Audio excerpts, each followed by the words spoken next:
सिर्जनाका फूलहरू। जाली रहेछ तिम्रो माया फाटेपछि थाहा पाए, पराईसँग नेटो पारी काटेपछि थाहा पाए। जाली रहेछ तिम्रो माया फाटेपछि थाहा पाए, पराईसँग नेटो पारी काटेपछि थाहा पाए। कति चाँडो भुल्यौ हगि, कति चाँडो भुल्यौ हगि भेडीगोठमा भएको कुरा।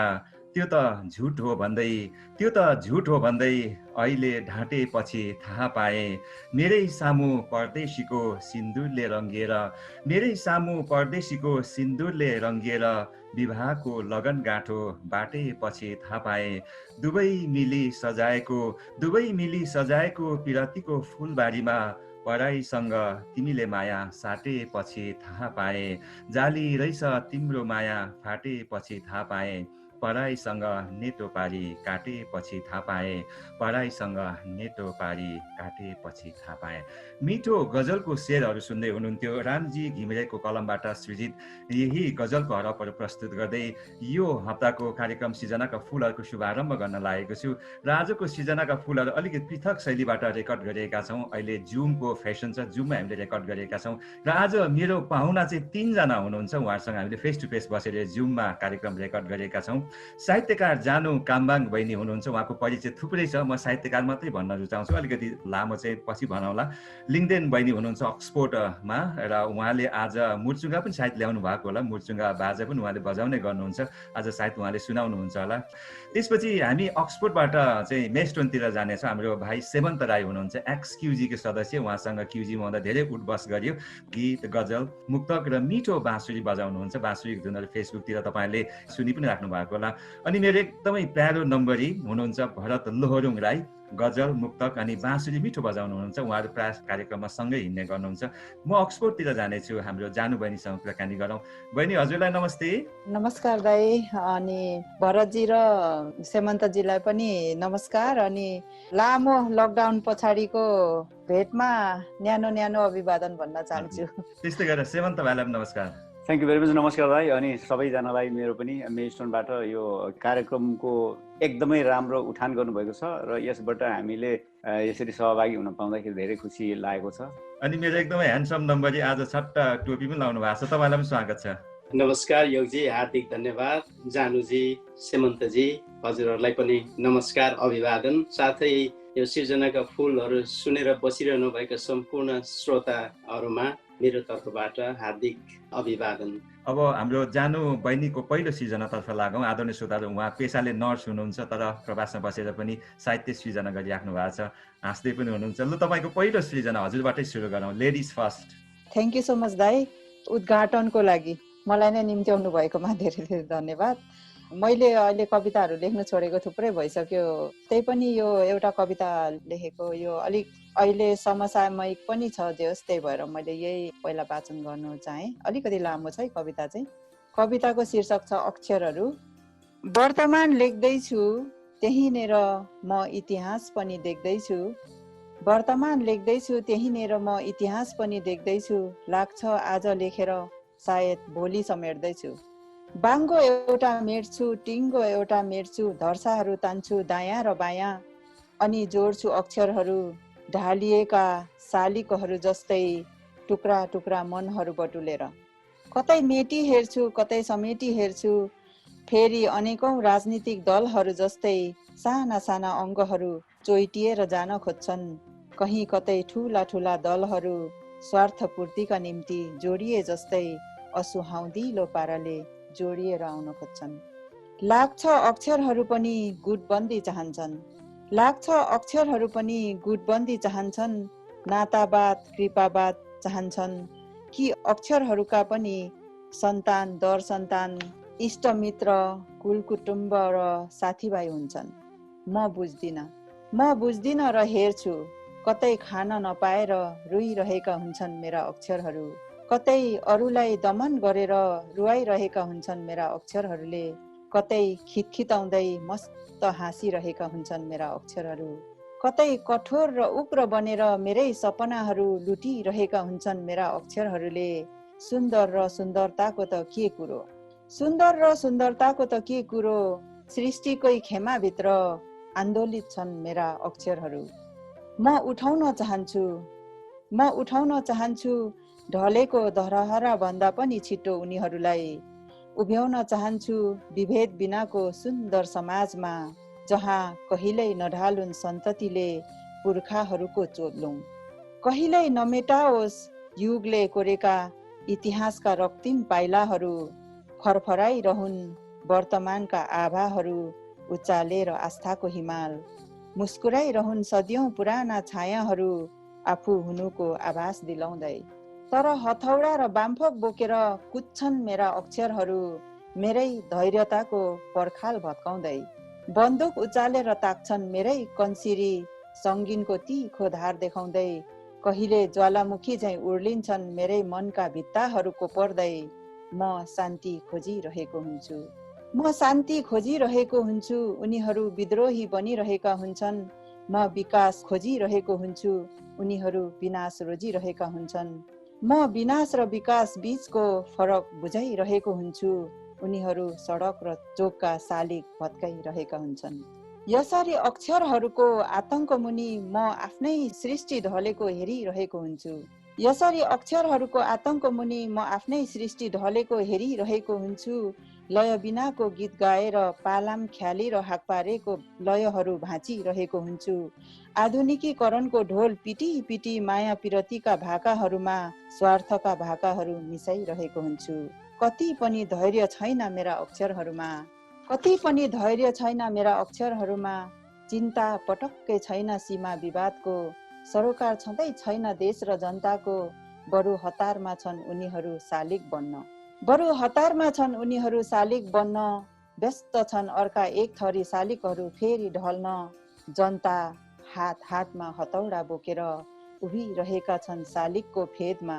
आफैले माथि चढाएका बाँदरले झार्ने नरिवलको आसमा, लामबद्ध सरकारी निवासमा।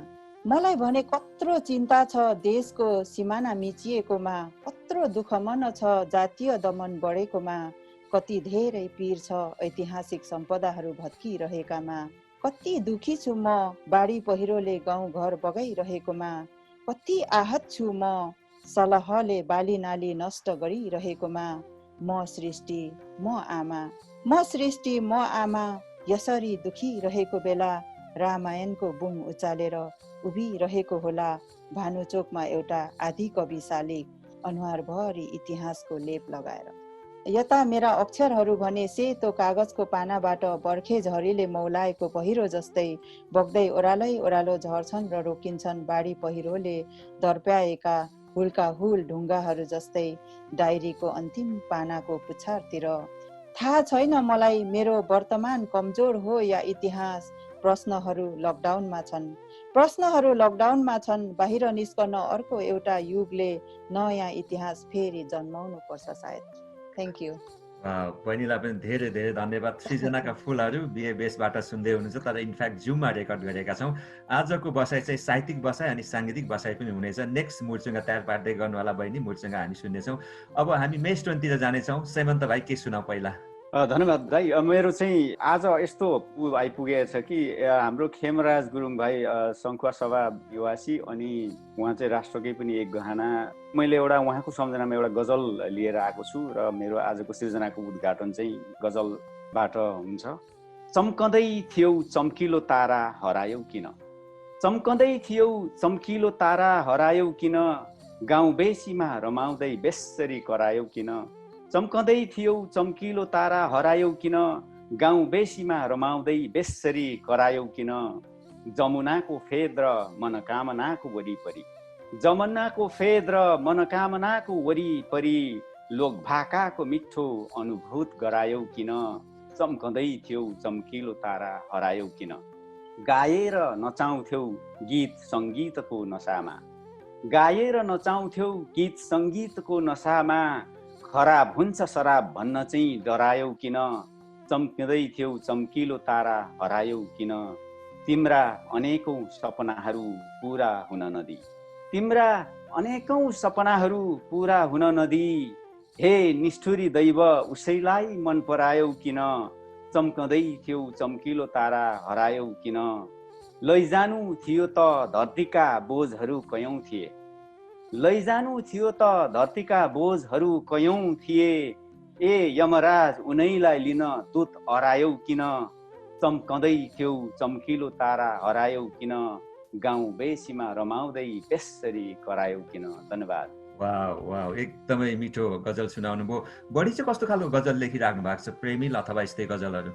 मेरो खासै अब गजल प्रायः जसो प्रेमिलमा लेख्नुपर्छ भन्ने मान्यता भए पनि मैले चाहिँ अहिलेको समसामयिक विषयवस्तुहरू अनि सबै कुरालाई मिसाएर नै लेख्ने कोसिस गर्छु। जुनसुकै विषयमा पनि लेखिँदो रहेछ गजल, राजनैतिक रूपमा पनि, अनि अब कोरोना सम्बन्धी अब विभिन्न विषयवस्तु, समसामयिक विषयवस्तुलाई लिएर पनि गजल चाहिँ लेख्न सकिँदो रहेछ। एउटा मनको भाव व्यक्त गर्ने एउटा विधा गजल जस्तो पनि लाग्छ आजकलको समयमा चाहिँ हेर्दाखेरि चाहिँ। सृजनाका फुलहरू सुन्दै हुनुहुन्छ, जुममा हेराएर गएर रेकर्ड गरिरहेका छौँ, त्यसले गर्दा म अलिकति नर्भस पनि जस्तो पनि भएको छु, किनकि पहिलोचोटि हो। सधैँ चाहिँ अब कोठामा बसेर रेकर्ड गर्ने चाहिँ गरिन्थ्यो। अब हाम्रो नम्बरी हाँस्दै हुनुहुन्छ, नम्बरीतिर जाउँ, के सुनाउनुहुन्छ? हजुर, धन्यवाद योगजी। म पनि गजलबाट नै सुरुवात गर्नु पर्ला। डुङ्गा घाटमै तैरिरहन्छ यात्री पारी तरे पनि, डुङ्गा घाटमै तैरिरहन्छ यात्री पारी तरे पनि, पुतलीलाई बत्ती प्यारो जिउँदै जली मरे पनि। डुङ्गा घाटमै तैरिरहन्छ यात्री पारी तरे पनि, पुतलीलाई बत्ती प्यारो जिउँदै जली मरे पनि। माग्न छाडी आत्मनिर्भर हुने कोसिस गरे राम्रो, माग्न छाडी आत्मनिर्भर हुने कोसिस गरे राम्रो। लोभी मन लोभिरहन्छ झोली जति भरे पनि, डुङ्गा घाटमै तैरिरहन्छ यात्री पारी तरे पनि, पुतलीलाई बत्ती प्यारो जिउँदै जली मरे पनि। रूप र बेरूप भ्रम हुन् महत्त्व छ अस्तित्वको, रूप र बेरूप भ्रम हुन् महत्त्व छ अस्तित्वको, छाया सधैँ टाँसिरहन्छ वस्तु जति सरे पनि, डुङ्गा घाटमै तैरिरहन्छ यात्री पारी तरे पनि, पुतलीलाई बत्ती प्यारो जिउँदै जली मरे पनि। प्रचार प्रसार गरिँदैमा कमसल असल भइहाल्दैन, प्रचार प्रसार गरिँदैमा कमसल असल भइहाल्दैन। अङ्गुरको स्वाद उस्तै हुन्छ पाकी भुइँमा झरे पनि, डुङ्गा घाटमै तैरिरहन्छ यात्री पारी तरे पनि, पुतलीलाई बत्ती प्यारो जिउँदै जली मरे पनि। अकबरी हुन्न पित्तल कसी जति लाए पनि, डगेन सतीत्व सीताको रावणजीले हरे पनि, डुङ्गा घाटमै तैरिरहन्छ यात्री पारी तरे पनि, पुतलीलाई बत्ती प्यारो जिउँदै जली मरे पनि, पुतलीलाई बत्ती प्यारो जिउँदै जली मरे पनि। धन्यवाद योगजी, मेरो पहिलो गजल। धेरै धेरै धन्यवाद। पहिला स्टुडेन्ट लाइफमा हुँदा त्यो गाउँ अनि सहर धरान आउँदा डुङ्गा चढेको याद दिलाइदिनु भयो। बढी के लेख्दै हुनुहुन्छ अहिले? गजल लेख्नुहुन्छ कि मुक्तक? फेसबुकतिर देख्न पाइन्छ नम्बरीका चाहिँ एकदम मिठा मिठा सृजनाहरू। मैले मुक्तकमा अलिकति बढी कन्सन्ट्रेट गरिरहेको छु। मित्र सेमन्तजी यहीँ हुनुहुन्छ, उहाँ र मेरो योजना चाहिँ अब यो वर्षमा एउटा मुक्तक सङ्ग्रह चाहिँ निकालेर आफन्त साथीभाइहरूको हातमा राखिदिने एकदम प्रयासमा छौँ, तर त्यसको चाँजो पाँजो त्यति साह्रै मिलिराखेको छैन, कोसिस जारी छ। त्यही भएर मुक्तकमा अलिकति बेसी कोसिसरत छु योगजी। सृजनाका फुलहरू रमाइलो बसाइ भइरहेको छ, जुममा रेकर्ड गरिरहेका छौँ। जानु बहिनीतिर फर्किन चाहन्छु। बहिनी आजभोलि के धेरै लेखेको छुइनँ भन्दै हुनुहुन्थ्यो, आजभोलि केमा व्यस्त हुनुहुन्छ तपाईँ? के लेख्दै हुनुहुन्छ बढी साहित्य क्षेत्रमा चाहिँ? भरतजी र सेमन्तजीको कुरा सुनेर एकदम खुसी लाग्यो। अग्रिम बधाई तपाईँहरूलाई। एक्साइटेड छौँ है हामी पनि हजुरहरूको पहिलो कृति हेर्नको लागि। दाजु, म अहिले अलिकति आख्यानतिर छु भनौँ न, आख्यानतिरै बिजी भइरहेको छु। त्यही भएर समय धेरै नै लाग्ने क्या आख्यानमा चाहिँ, त्यही भएर अरूतिर चाहिँ मैले ध्यान दिन पाएको छुइनँ। जहाँ गरिलो संस्था लाग्छ कि मलाई। धन्यवाद दाइ। एउटा उपन्यास र एउटा यात्रा सङ्ग्रह अहिले नेपालमा छन्। अब भनौँ न लकडाउनमै परेका छन् तिनीहरू पनि भन्नु पर्ला, अब सबै थोक बन्द छ। जानुजीलाई चाहिँ यो नयाँ सिर्जनाहरू आउँदै गरेको खबर सुन्न पाउँदा औधी खुसी लाग्यो। हजुरलाई चाहिँ एकदम शुभकामना भन्न चाहे म पनि। थ्याङ्क यू, धन्यवाद भरतजी। तर नयाँ होइनन् ती, पुरानै हुन्, पहिला लेखेकोहरू कलेक्ट गरेर अब त्यतिकै राख्दा हराइ जाने एउटा किताबको रूप दिउँ भन्ने मात्र हो। के मैले केही सुनाउनु पर्यो अहिले? हजुर, मुडचुङ्गा। ल हुन्छ, म सुनाउँछु है त। दुईजना स्रष्टाहरू हुनुहुन्छ उदाहरणको लागि, उहाँहरू विभिन्न खाले धुनहरू बजाउनुहुन्छ अब बाँसुरीबाट, त्यो खालके चाहिँ हुँदैन। अब मचुङ्गाको चाहिँ एउटै धुन हुन्छ, त्यो पनि सुनाउँछु है त म।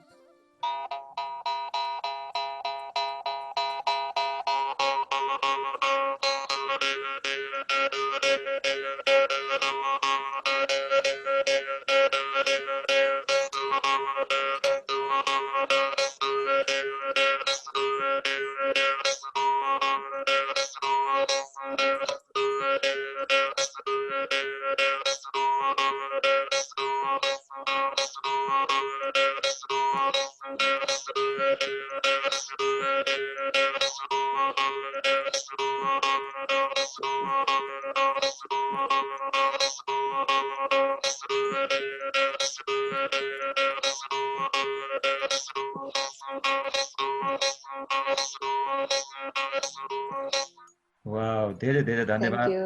अनि तपाईँले सानैबाट नबजाए पनि एक दिन बाबुको चाहिँ बक्समा भेटाएर त्यहाँबाट चाहिँ सुरु गरेको भन्ने जस्तो पहिला भन्नुभयो जस्तो लाग्यो, अलिकति सुनाउन। मलाई मन चाहिँ पर्ने पहिला पनि, तर मैले बजाउनु चाहिँ पाएको थिइनँ होइन। अनि अब अहिले यस्तो पुरानो चिजहरू हतापत बजारतिर किन्न पनि पाउँदैन। अनि मलाई थाहा पनि थिएन बाबासँग यो छ भनेर। अनि बाबा बित्नुभयो, अनि म नेपाल गएँ होइन। अनि जब बाबालाई चाहिँ त्यो सागरमा लाने बेलामा चाहिँ उहाँको त्यो सबै कुराहरू चाहिँ अब फाल्नुपर्छ, जलाउनु पर्छ भनेर अब छरछिमेकीहरू त्यस्तो निस्किँदाखेरि चाहिँ आमाले निकाल्नु भयो क्या बाबाको सामानहरू।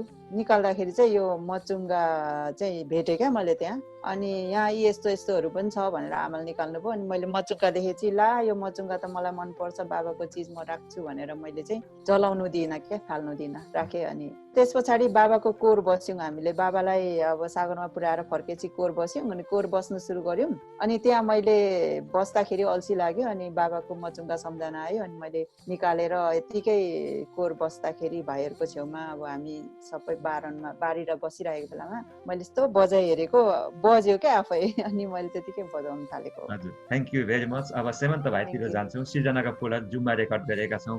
अब के सुनाउनुहुन्छ? अनि एउटा बाँसुरी पनि सुनाउँ, अनि हाम्रो नम्बरीलाई बाँसुरी पनि यसो तार पार्दै गर्नुले एउटा सृजना, त्यसपछि बाँसुरीका धुन। धन्यवाद दाइ। अनि जानुजीलाई पनि धेरै धेरै बधाई छ। तपाईँको अब आउने सृजना र कृतिहरू सबै आउँदै रहेछ दुईटा। अब चाँडै नै त्यो चाहिँ हात पर्छ होला। तपाईँलाई पनि अग्रिम बधाई छ। र म चाहिँ अब एक दुईवटा मुक्तक भन्नु पर्ला। यो मुक्तक चाहिँ अब हाम्रो अहिलेको अवस्था, नेपालीहरूको अवस्था, स्वदेशबाट विदेशतिर जाँदा गइसकेको विषयवस्तुलाई अलिकति गर्न खोजेको छु। बेहाल जिन्दगी बिताउँदै परदेशमा बाँचिरहेछु, तिमीसँग भेट्ने चाहनामा औँला भाँचिरहेछु। बेहाल जिन्दगी बिताउँदै परदेशमा बाँचिरहेछु, तिमीसँग बाँच्ने चाहनामा औँला भाँचिरहेछु। घरखेत धितो राखी परदेश लागेको थाहै छ। घरखेत धितो राखी परदेश लागेको थाहै छ। भत्केको घर बनाउने मनको रहर साँचिरहेछु। भत्केको घर बनाउने मनको रहर साँचिरहेछु। अब अर्को चाहिँ यो देश सम्बन्धी हाम्रो देशकै बारेमा अलिकति अहिलेको समसामयिक विषयवस्तुलाई नै गर्न खोजेको छु। यो पहिलो गजल त पहिला फ्यामिलीवाला नहुँदै बहिनीलाई सम्झेर लेख्नु भयो जस्तो लाग्यो है। होइन, यो अब भर्खर नै लेखिएको हो, तर पनि यसलाई आफूलाई चाहिँ त्यही समयमा राखेको पनि हुनसक्छ। तर म आफै नभए पनि अरूको पनि त्यस्तो अवस्थालाई चाहिँ कल्पना गरेर लेखेको पनि हुनसक्छ दाइ। राम्रो कभर गर्नुभयो, मलाई मन पर्यो। एकदम धन्यवाद। अर्को चाहिँ अब देश सम्बन्धी अलिकति गरेर लेखेको छु। सुनिन्छ आज भोलि देश बेचिएको छ रे, सिमाना पनि सरेर फरक लेखिएको छ रे। सुनिन्छ आज भोलि देश बेचिएको छ रे, सिमाना पनि सरेर फरक लेखिएको छ रे। बालुवाटा र सिंहदरबारलाई सुनाइदेऊ, बालुवाटा र सिंहदरबारलाई सुनाइदेऊ। आज आफ्नै आमाको घाँटी सेरिएको छ रे, आज आफ्नै आमाको घाँटी सेरिएको छ रे। धन्यवाद। अब यस्तो गरौँ, गजल र मुक्तक त उहाँहरूको एकदम खतरा हुन्छ नि, त्यही भएर मैले चाहिँ गजल र मुक्तक नल्याएको। साहित्यिक बसाइ अनि साङ्गीतिक बसाइ दुवै बसाइ भएको छ। अब अब म भरत नमैतिर फर्किन चाहन्छु। भरत नमैले के तयार पार्नु भएको छ अबको सृजनामा? आज चाहिँ गजलै वाचन गर्ने जोस चलिरहेछ। म अघि पनि गजलै वाचन गरेँ, अहिले पनि मेरो अर्को दोस्रो गजल छ, यसलाई प्रयास गर्नु पर्ला। यो चाहिँ खाग हुन्छ देह पनि चितामाथि जलेपछि, खाग हुन्छ देह पनि चितामाथि जलेपछि, अँध्यारोकै रात चल्छ उज्यालो दिन ढलेपछि। खाग हुन्छ देह पनि चितामाथि जलेपछि, अँध्यारोकै राज चल्छ उज्यालो दिन ढलेपछि। रात दिन जीवन मरण, रात दिन जीवन मरण सृष्टिका हुन् शाश्वत सत्य, निर्विकल्प उड्नै पर्छ समयको हुरी चलेपछि। खाग हुन्छ देह पनि चितामाथि जलेपछि, अँध्यारोकै राज चल्छ उज्यालो दिन ढलेपछि। जे हुनु छ भइ नै छाड्छ, जे हुनु छ भइ नै छाड्छ, टार्न जति खोजे पनि झर्नु पर्छ नटिपिए, फल भई बोटमा फलेपछि। खाग हुन्छ देह पनि चितामाथि जलेपछि, अँध्यारोकै राज चल्छ उज्यालो दिन ढलेपछि। अन्त्य भनी नसम्झनु हार नै जितको सुरुवात हो, अन्त्य भनी नसम्झिनु हार नै जितको सुरुवात हो। लडे उठ्न सिक्नु पर्छ आफ्नो दाउले छलेपछि। खाग हुन्छ देह पनि चितामाथि जलेपछि, अँध्यारोकै राज चल्छ उज्यालो दिन ढलेपछि। ऊर्जा हो आत्मविश्वास, ऊर्जा हो आत्मविश्वास, जीवन रूपी जङ्हार तर्दा, ऊर्जा हो आत्मविश्वास, जीवन रूपी जङ्हार तर्दा, सगर चुम्न हुन्न गाह्रो हिम्मतको दीप बलेपछि। खाग हुन्छ देह पनि चितामाथि जलेपछि, अँध्यारोकै राज चल्छ उज्यालो दिन ढलेपछि, अँध्यारोकै राज चल्छ उज्यालो दिन ढलेपछि। धन्यवाद। मधुमस्पर्शी गजल सुनाउनु भयो, धन्यवाद। अब तपाईँको एउटा बाँसुरीको धुन सुनाऊ। बाँसुरी म प्रयास गर्नेछु योगजी, प्रोफेसनल होइन, हामी चाहिँ पक्का यो बाँसुरीमा रहर गरेर बामे सर्दैछौँ।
धन्यवाद।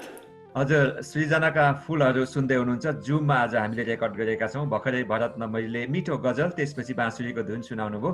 र अब फेरि म सेमन्त भाइतिर जान चाहन्छु। बाँसुरीको धुन सुनाऊ, त्यसपछि हामी जानु काम्बाङ बहिनीतिर फर्किनेछौँ। उहाँले सायद अर्को दोस्रो कविता सुनाउनुहुन्छ होला। अब लागौँ हाम्रो भाइ सेमन्ततर्फ मिठो बाँसुरीको धुन सुन्नतर्फ। यो दीपक खरेलको गीतलाई बजाउने कोसिस गरेको छु।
ल सेमन्त भाइ, मिठो बाँसुरीको धुन सुनाउनु भयो। तपाईँलाई पनि धेरै धेरै धन्यवाद दिन चाहन्छु। अस्ति भरत नमैले भन्दै हुनुहुन्थ्यो र गाउँघरबाटै बाँसुरी बजाउन सिकेको भन्दै हुनुहुन्थ्यो। तपाईँ पनि अलिकति सुनाउन, अलिकति कहाँ कसरी सुरु भयो तपाईँको पनि बाँसुरी बजाउने? बाँसुरी चाहिँ अब पहिला पहिला हामीले त्यो बाँसको टुप्पालाई झिरले अथवा नहर्नीले खोपेर गाउँतिर तिहारतिर प्रायः जसो हाम्रो बाबाहरूले बजाउनुहुन्थ्यो। त्यति बेला यसो बाँसुरी बजाएको देखेर हामीले पनि सिकेर बजाउने कोसिस त गरियो, तर अब खासै त्यसको सूत्र, त्यसको कुनै प्रोपर शिक्षा नलिएकोले गर्दाखेरि गोठालातिर बाँसुरी लिएर गएर बजाइन्थ्यो। बजाउँदाखेरि एक दुईवटा बज्दाखेरि साह्रै मजा लाग्ने, पक्का प्रोपर धुन नभए पनि एक दुईवटा आवाज भने जस्तो बजाउन जान्दाखेरि चाहिँ मजा लाग्थ्यो। अनि त्यसरी नै बजाइराखेको थियो। जब आर्मीमा आइसकेपछि त्यो सबै कुरा बिर्सिएछ। अनि पछि हाम्रो भरतजीसँग कहिलेकाहीँ औपचारिक अनौपचारिक कुराहरू हुँदाखेरि बाँसुरी बजाउने फेरि बल्झ्यो। त्यसपछि हामीले जस्तो जे हुन्छ आफ्नै सोखको लागि पहिलाको सोखलाई बिउजाएर अहिले चाहिँ यसो बेला बेलामा समय पाउँदाखेरि बजाउने कोसिस गर्छौँ। यहाँनिर एक दुईजना साथीहरू हुनुहुन्छ, उहाँहरूले चाहिँ पक्का जान्नु त भएको छ, तर समय र भौगोलिक दूरीको कारणले गर्दाखेरि भनेको समयमा भनेको जस्तो किसिमले बजाउन र भेला भएर प्र्याक्टिस गर्न पाइँदैन। अनि आफू नै अब सेल्फ टट गरेर अहिलेसम्म सिकिँदैछ। त सृजनाका फुलहरूमा अब हामी जानु काम्बाङ बहिनीतिर फर्किनेछौँ। बहिनी, अघि पहिलो कविता सुनाउनु भयो, समसामयिक कवितै लेख्नु भएको रहेछ, एकदमै मन पर्यो। अब दोस्रो कविता ताराहरू बाबा र म भन्ने एउटा शीर्षकको कविता छ, त्यही सुनाउन चाहन्छु। पुर्खाहरू हामी जस मरेपछि कहाँ जान्छौँ भन्ने एउटा बिम्बलाई टिपेको छु मैले। म सानो छँदा बाबा भन्नुहुन्थ्यो, म सानो छँदा बाबा भन्नुहुन्थ्यो, एक रात आँखा चिम्लेपछि ब्रह्माण्ड सेयर गर्न हिँडेका सपनाहरू फर्केर घर आएनन्। ती सपनाहरूलाई खोज्न हिँडेका हाम्रा पुर्खाहरू पनि कहिल्यै फर्केनन्। म सोध्थेँ, बाबा ती पुर्खाहरू अहिले कहाँ छन् त? पारीको मौन डाँडा देखाएर बाबा भन्नुहुन्थ्यो, ऊ त्यो डाँडामा घर बनाएर बसेका छन् नि छोरी। मेरो अबोध मनले छक्क पर्दै प्रश्नहरू जारी राखेपछि बाबा बिना कुनै दिगदारी उत्तरहरू दिँदै जानुहुन्थ्यो। बाबा धैर्यवान भएर भन्नुहुन्थ्यो, आउँदैनन् छोरी उनीहरू, अब कहिल्यै नफर्किने गरी हामीसँग छुट्टिएर गइसकेका छन्। हामी उनीहरूलाई देख्न सक्दैनौँ, तर उनीहरूले तारा बनेर माथिबाट हामीलाई हेर्दै पृथ्वीलाई उज्यालो बनाइरहन्छन्। छोरी, एक दिन म पनि सपना खोज्न जाँदा घर फर्केर आइन भने मलाई त्यही डाँडामा घर बनाइदिन्छन्, अनि म पनि ती ताराहरू जस्तै चम्किलो बनेर आकाशबाट मेरी छोरीलाई हेर्नेछु। यसो भन्दै बाबाले सही स्नेह मलाई काखमा लिएर मेरो गालामा मोही खानुहुन्थ्यो। बाबाले यसो भनेपछि मलाई अनायासै डर लागेर आयो। मेरो आङ सिरिङ्ग भयो। त्यस दिनदेखि मैले कहिल्यै पनि भन्न सकिनँ, बाबा आज पनि जाउँ न तारा हेर्न। धन्यवाद। हजुर, मिठो सुनाउनु भयो। अहिले चाहिँ यो आख्यानतिर लाग्नुको खास कारण चाहिँ के हो? आख्यान चाहिँ मेरो एकदमै मलाई मनपर्ने विषय मेरो विधा आख्यान नै हो। मैले सानैदेखि आख्यान नै बेसी लेख्थेँ, अनि पढ्दाखेरि पनि उपन्यासहरू नै बेसी पढ्ने, आख्यानको किताबहरू धेरै पढ्ने, अनि त्यही भएर अलिक अरू विधाहरू मेरो अलिक फितलो छन् होइन। तर कथाको सङ्ग्रह चाहिँ मैले पहिला ल्याउनु खोज्दै प्राविधिक गडबडले गर्दाखेरि मेरो कथाहरू थन्कियो। अनि थन्किएपछि मैले मनमा अब एउटा सोचेपछि गर्छु भनेर सोचेपछि गरिहाल्नु पर्ने क्या मलाई चाहिँ फेरि। अनि अब एउटा किताब त ल्याउँछु भनेर मैले तयारी गरिसकेँ, मनमा सोचिसकेपछि कथा नआउने भएपछि हतार मैले यो कवितालाई ल्याएँ होइन। तर यो कविता चाहिँ ल्याउनुको लागि तयारी चाहिँ थिइनँ के, तर पनि मैले ल्याउने आँट गरेर एउटा बाटो खोलेको मात्रै हो साहित्यको। यो चाहिँ खास आख्यानमै मलाई मनपर्ने, आख्यानमै धेरै खेल्नु मजा आउने। मैले उदाहरण मेरो तर्फबाट दिनुपर्दा आख्यान चाहिँ एउटा समुद्र हो, त्यहाँ जतै जसरी पनि पौडिन सकिन्छ होइन। त्यहाँ नियम कानुन अब हुँदैन, अब यो बिम्बहरू त्यहीँ लगेरै छर्नु पर्छ, यहाँ चाहिँ पञ्चिङ दिनुपर्छ भन्ने पनि हुँदैन। अब कविताहरू अब त्यो अरू गजलहरूमा उहाँहरूलाई थाहा छ, उहाँहरू सिनियर हुनुहुन्छ मुक्तक र गजलमा उहाँहरू। अब सेमन्तजी र भरतजीलाई एकदम मान्छु म त्यो दुईटा विधामा चाहिँ। त्यही भएर पनि म एकदम भावनासँग आनन्दले खेल्न सक्छु क्या त्यो आख्यानमा। त्यही भएर मलाई त्यही नै मनपर्छ र त्यही नै लेखिरहेको छु अहिले चाहिँ। भरत नम्बरजी तपाईँतिर फर्केँ, अब गजलै सुनाउनुहुन्छ होला। हुन्छ, म आज गजलै भन्न तम्सिएर आएको रहेछु। पुरानो गजल हो। दियो मुनि छाया जस्तै जुनमा पनि दागो हुन्छ, दियो मुनि छाया जस्तै जुनमा पनि दागो हुन्छ, पुज्दा पत्थर देउता जस्तै सर्प पनि नाग हुन्छ। दियो मुनि छाया जस्तै जुनमा पनि दागो हुन्छ, पुज्दा पत्थर देउता जस्तै सर्प पनि नाग हुन्छ। सुन्न हेर्न जान्यो भने सर्वत्र नै ईश्वर हुन्छन्, सुन्न हेर्न जान्यो भने सर्वत्र नै ईश्वर हुन्छन्। दिन दुखीको आर्तनादमा भगवानकै राग हुन्छ, दियो मुनि छाया जस्तै जुनमा पनि दाग हुन्छ, पुज्दा पत्थर देउता जस्तै सर्प पनि नाग हुन्छ। लोभ लालच रिस राग, लोभ लालच रिस राग क्षणिक नै हुन् ईर्ष्या डाह, लोभ लालच रिस राग क्षणिक नै हुन् ईर्ष्या डाह। जन्मी पाको निधारमा आफ्नो आफ्नो भाग हुन्छ, दियो मुनि छाया जस्तै जुनमा पनि दाग हुन्छ। आफ्नो होस् या पराईको राम्रो मान्छे राम्रै हुन्छ, आफ्नो होस् या पराईको राम्रो मान्छे राम्रै हुन्छ। घरदेश परदेश जहाँ पनि असलको नै माग हुन्छ, दियो मुनि छाया जस्तै जुनमा पनि दाग हुन्छ, पुज्दा पत्थर देउता जस्तै सर्प पनि नाग हुन्छ। अब म अन्तिम शेरमा पुगेको छु। अजम्बरी कोही हुन्न, अजम्बरी कोही हुन्न, जीवन मरण सबको उस्तै, अजम्बरी कोही हुन्न, जीवन मरण सबको उस्तै। चितामाथि जलेपछि सबको शरीर खागो हुन्छ, दियो मुनि छाया जस्तै जुनमा पनि दाग हुन्छ, पुज्दा पत्थर देउता जस्तै सर्प पनि नाग हुन्छ, पुज्दा पत्थर देउता जस्तै सर्प पनि नाग हुन्छ। धन्यवाद। नम्बरीको फ्यान है म चाहिँ गजलको मुक्तको। सुरुवाती दिनहरूमा गजल लेख्दा चाहिँ कतिको साह्रो लाग्यो तपाईँलाई? अलिकति सुरुमा अब नियमहरूभित्र बाँधेर लेख्नुपर्छ यो गजल होइन? अस्ति तपाईँले फेसबुकमा यो गजलको उहरू पनि लेख्नु भएको थियो, नियम कानुन पनि। यो गजलमा रस भिजेको सेमन्तजी र मेरो सँगै रस भिजेको। सुरुमा पोस्ट गर्दै गजल भन्दै लेख्दै राखिन्थ्यो, आफ्नो लागि गजल हुन्थ्यो। त्यो आखिरमा गजलको लागि हुनुपर्ने तत्त्वहरूदेखि चाहिँ धेरै टाढा हुन्थेछ।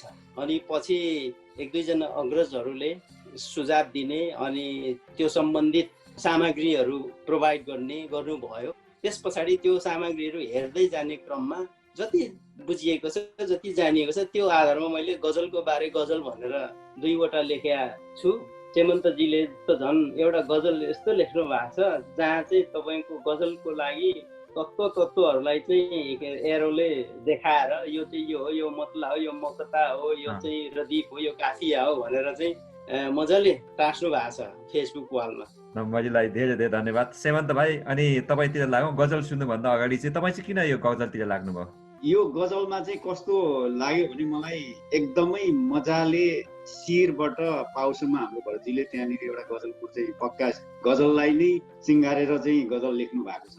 त्यसैले शिरदेखि पाउसम्म मजाले सिँगारेको एउटा सुन्दर युवतीको कल्पना गरेर गजललाई सिर्जना गर्नु पर्दो रहेछ, गरिँदो रहेछ प्राय जसो चाहिँ। तर त्यो हिसाबले हेर्दाखेरि चाहिँ एउटा पूर्ण सृजना चाहिँ गजलमा पाइँदो रहेछ। अनि त्यसले चाहिँ आफूलाई एकदमै मिठोमा गहिराइमा डुबाउने त्यो क्षमता हुँदो रहेछ। त्यही क्षमताले गर्दाखेरि मलाई आकर्षण गरायो। अनि कहिलेकाहीँ लाग्छ मलाई कविता भन्दा गजल नै लेख्न सजिलो हो कि जस्तो अब मैले भान पनि गरेको छु। तर हुन त म त अहिले विज्ञ भन्दा पनि भर्खर अब सिक्दै गरेको, भरतीले अघि नै सबै भन्नुभयो। त्यसरी नै अब गजललाई चाहिँ अरूले लेखेको हेर्दा, अरूले लेखेको वाचन गरेको सुन्दाखेरि आफूलाई पनि मन छुने भएर त्यसरी नै मलाई चाहिँ आकर्षण भएको गजललाई। ओके, अब गजल सुनाऊ कि के सुनाउनुहुन्छ? हजुर, फेरि गजल नै सुनाउनु पर्यो। यो गजल चाहिँ मेरो समसामयिक विषयलाई लिएर, यो कोरोना सम्बन्धी विषयलाई लिएर लेख्ने प्रयास गरेको छु। तिमीसँगको पहिलो भेट यसै पाली भो, तिमीसँगको पहिलो भेट यसै पाली भो, तिमी आएर सारा सहर पुरै खाली भो, तिमीसँगको पहिलो भेट यसै पाली भो, तिमी आएर सारा सहर पुरै खाली भो, निस्सासिने भिडहरूको कोलाहलभित्र, निस्सासिने भिडहरूको कोलाहलभित्र, अस्तव्यस्त सहरमा शून्यता बहाली भो, तिमीसँगको पहिलो भेट यसै पाली भो। अचम्मको यो भेट स्वागत योग्य भएन, अचम्मको यो भेट स्वागत योग्य भएन, तिम्रो लागि यहाँ श्राप र नमिठो गाली भो, तिमीसँगको पहिलो भेट यसै पाली भो। भेट नहुनु थियो भयो तिमी जाऊ अब, भेट नहुनु थियो भयो तिमी जाऊ अब, सम्मान होइन तिमीलाई उपेक्षाको ताली भो, तिमीसँगको पहिलो भेट यसै पाली भो। अन्तिम शेर, तिमी कसरी आयौ उदेक लाग्दैछ अझै, तिमी कसरी आयौ उदेक लाग्दैछ अझै, कतै कसैलाई ढाँट्यौ कि कतै झ्याली भो, तिमीसँगको पहिलो भेट यसै पाली भो, तिमी आएर सारा सहर पुरै खाली भो। धन्यवाद। Thank you. अनि तपाईँलाई पनि यो प्रश्न सोधेँ, अस्ति नम्बरी भरतलाई पनि सोधेका थिएँ। सुरुमा श्रीमतीले देखाउँदा के भन्नु भन्दा यस्तो गजल के लेखेको भन्दै हुनुहुन्थ्यो, आजभोलि चाहिँ फ्यान हुँदै जानु भएको छ, श्रीमती पनि भन्दै हुनुहुन्थ्यो। तपाईँको पनि सुनाउनु, बहिनीको प्रतिक्रिया के छ, कतिको सुनाइन्छ?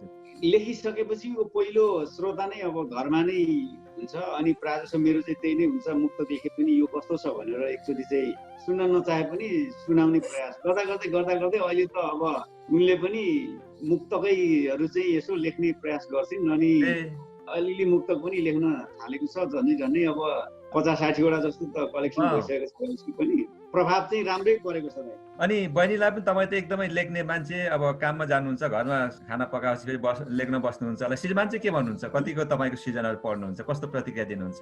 त्यस्तो कुरामा चाहिँ अलिकति हाम्रो यो छैन। उहाँ चाहिँ अलिकति राजनीतिकपट्टि बेसी अब अलिकति त्यस्तै खालको न्युजहरू सुन्ने, अलिकति किताबहरू पनि त्यस्तै खालको पढ्ने गर्नुहुन्छ। म चाहिँ साहित्यपट्टि, उहाँ चाहिँ अलिक अर्कै पाटोमा हुनुहुन्छ। सेमन्तजीलाई बधाई छ भन्न चाहन्छु, किनभने बहिनीले पनि तपाईँको सृजनाहरू बुझिदिनु भनेको त साह्रै ठुलो सौभाग्यको कुरा हो। त्यस्तो जोडी हुनु एकदमै राम्रो कुरा हो कि। अब तपाईँको आजको अन्तिम कविता सुनौ। यो पहिल्यैको हो, यो पुरानै हो कविता। पीडाहरूले तिमीलाई भन्ने छ है शीर्षक चाहिँ। जब साँझ पर्छ जुनेली रातले राज गर्छ, तब मन्द बतासले मेरो छाती सुमसुमाए झैँ लाग्छ। म तिमीलाई सम्झन्छु, सम्झना र कल्पनामा तिमी हुन्छौ, लाग्छ मन्द बतास पनि तिमी नै हौ।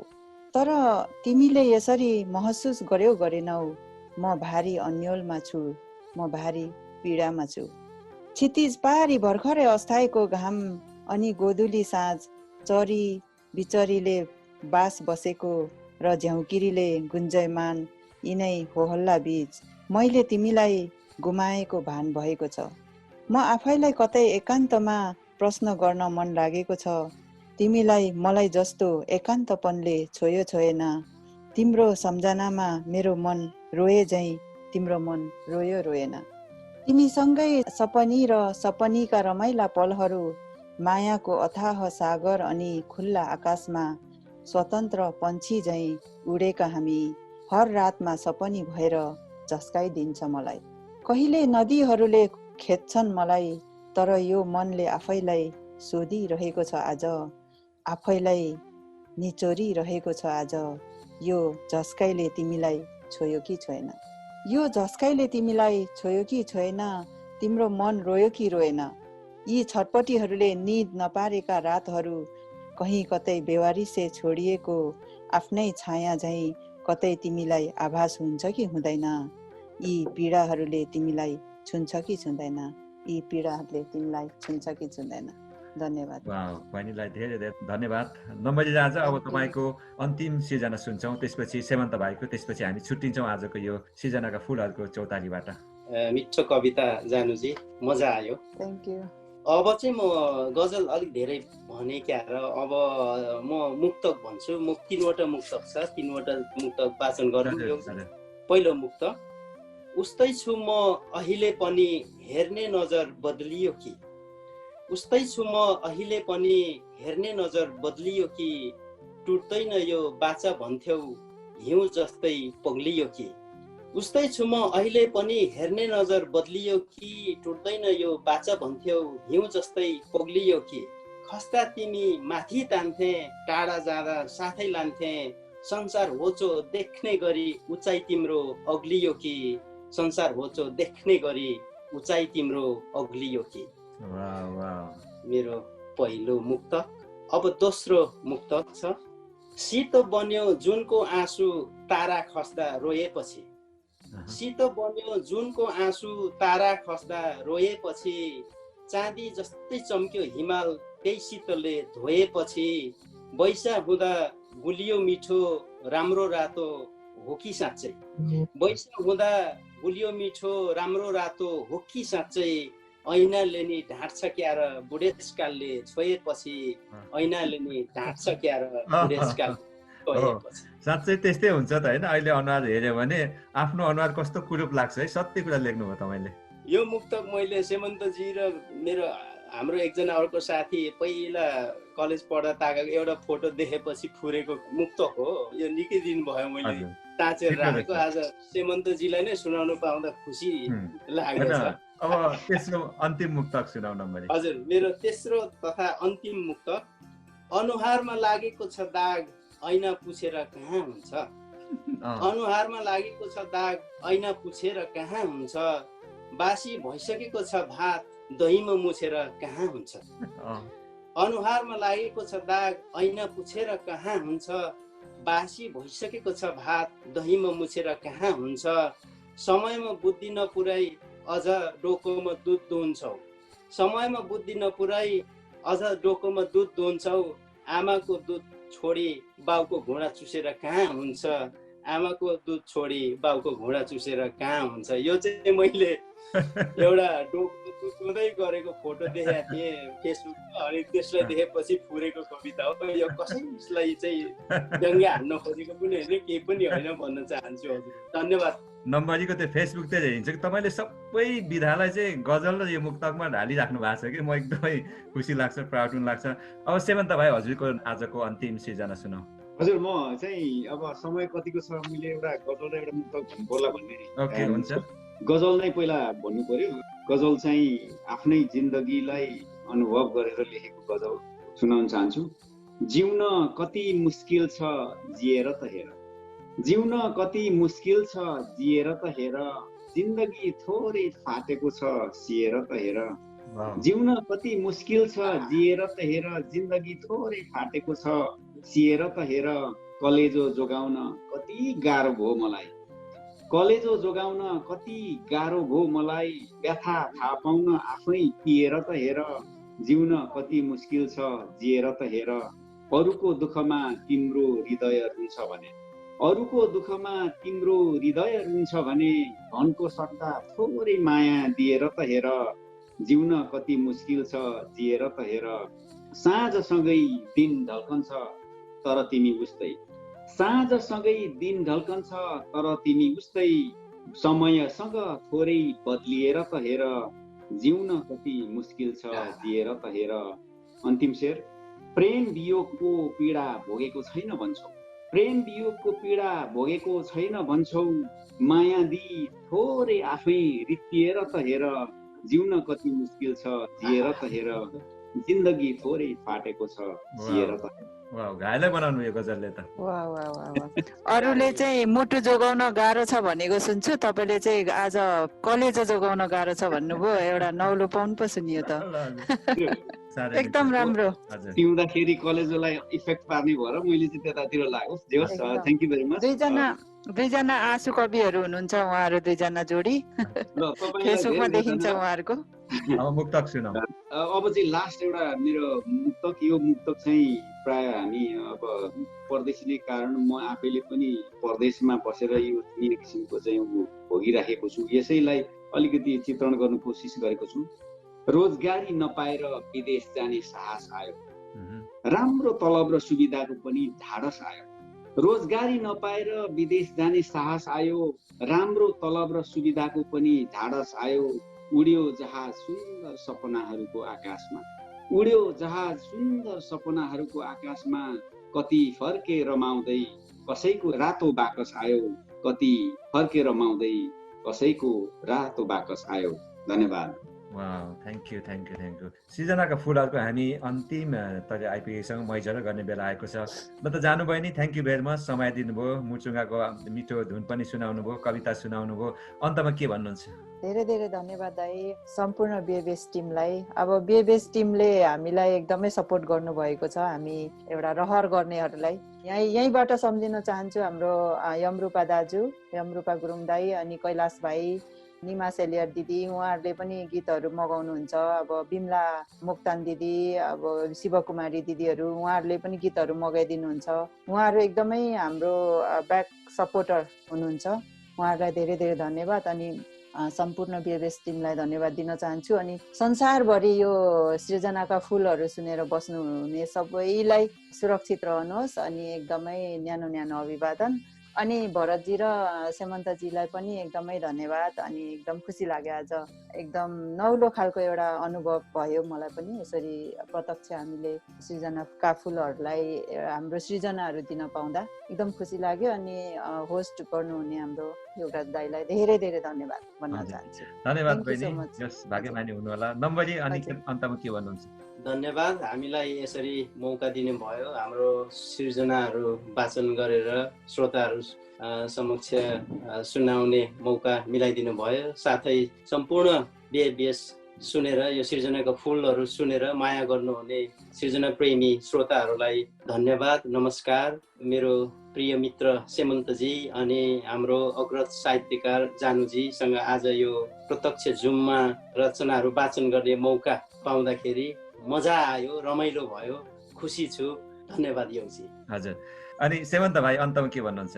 सर्वप्रथम त अब तपाईँ एउटा हामीलाई यस्तो प्लेटफर्ममा चाहिँ बिओबिएसमा हामी जस्तो एउटा भर्खर सुरु गरेको साहित्यतिर बानी सर्दै गरेको हाम्रो सृजनालाई चाहिँ यो प्लेटफर्म दिनुभयो, त्यसको लागि धेरै धन्यवाद। अनि तपाईँको यो नयाँ कन्सेप्ट जुन चाहिँ जुम मार्फत विभिन्न ठाउँमा रहेका सर्जकहरूलाई यसरी एउटै उसमा राखेर चाहिँ कार्यक्रम चलाउने एउटा कन्सेप्ट ल्याउनु भएको छ, यसको लागि पनि हार्दिक शुभकामना भन्न चाहन्छु। त्यसै गरी आजको कार्यक्रममा जोडिएर प्रिय मित्र भरतजी अनि हाम्रो अग्रज जानुजीलाई पनि यसरी कार्यक्रममा सँगै एउटै प्लेटफर्ममा हिँड्न पाउँदाखेरि एकदमै आफूलाई भाग्यमानी ठानेको छु र आउँदा दिनहरूमा पनि यस्तै साहित्यिक भलाकुसारीहरू साथ कुनै समयमा कुनै ठाउँमा अवश्य पनि भेट हुनेछ भन्दै तपाईँलाई हार्दिक धन्यवाद दिन चाहन्छु। सिर्जनाका फुलहरू।